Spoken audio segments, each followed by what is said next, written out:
భారత్ అగ్రగామిగా ఎదుగుతోంది. అగ్రరాజ్యానికి దీటుగా అన్ని రంగాల్లో అభివృద్ధి చెందుతోంది. ఇందులో బీజేపీ ప్రభుత్వాన్ని ముందుని నడిపిస్తున్న మోదీ, అమిత్ షాల పాత్ర ఎంత ప్రధానమో, రవాణా మరియు రహదారుల శాఖ మంత్రిగా ఉన్న నితిన్ గడ్కరీది కూడా అంతటి ప్రముఖ పాత్ర. తాజాగా ఆయన తన జీవిత లక్ష్యాన్ని ప్రకటించారు.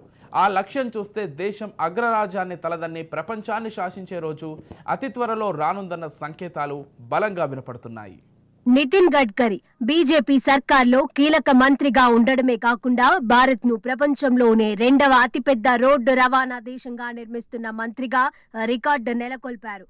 అత్యంత కాలం రోడ్డు రవాణా శాఖ మంత్రిగా బాధ్యతలు చేపట్టింది కూడా గడ్కరీ అని చెప్పొచ్చు. అమెరికా తర్వాత అధిక రోడ్ల కనెక్షన్లను నిర్మించిన దేశంగా భారత్ నేడు ఎదిగిందంటే అందులో గడ్కరీ పాత్ర కీలకం. మోడీ, అమిత్ షాలకు ఎంత చరిష్మా వచ్చిందో గడ్కరీకి సైతం అంతే చరిష్మా ఉంది. దానికి కారణం ఆయన చేసిన అభివృద్ధే అన్నది అక్షర సత్యం.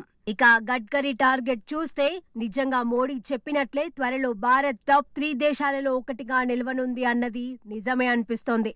ఇన్నాళ్ళు ఇంపోర్టు మీద డిపెండ్ అయిన భారత్ కొన్నాళ్ళుగా ఎక్స్పోర్ట్ రంగంలో తనదైన మార్కు చూపిస్తోంది. ఇప్పుడు పెట్రోల్, డీజిల్ విషయంలో గడ్కరీ పెట్టుకున్న టార్గెట్ చూస్తుంటే భారత్ ఎక్స్పోర్ట్స్ రంగంలో అగ్రగామిగా నిలవడం ఖాయమని చెప్పొచ్చు. కేవలం దేశాన్ని అగ్రగామిగా నిలపడమే కాకుండా బీజేపీ ప్రధాన లక్ష్యం అయినటువంటి ఉగ్రవాద రహిత దేశాన్ని సృష్టించడం కూడా పెట్రోల్, డీజిల్ ఇంపోర్టులను పూర్తిగా నిరంతరించడంతో సాధ్యమవుతుందన్నది గడ్కరీ ఆలోచన.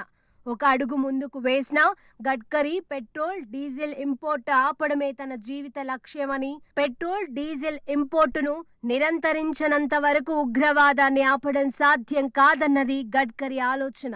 ప్రస్తుతం భారత్ పెట్రోల్, డీజిల్ ను ఇంపోర్ట్ చేసుకోవడానికి 16 లక్షల కోట్లు ఖర్చు చేస్తోందని, ఈ ఖర్చును తగ్గించగలిగితే ఆ సంపద పేదవారి అభివృద్ధికి తోడ్పడుతోందని గడ్కరీ అభిప్రాయపడ్డారు.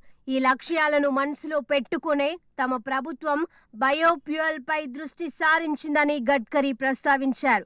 నిజమైన దేశభక్తి నిలబడాలంటే ఇంపోర్ట్ అనేవి ఆపేయాలని అభిప్రాయపడ్డారు నితిన్ గడ్కరీ.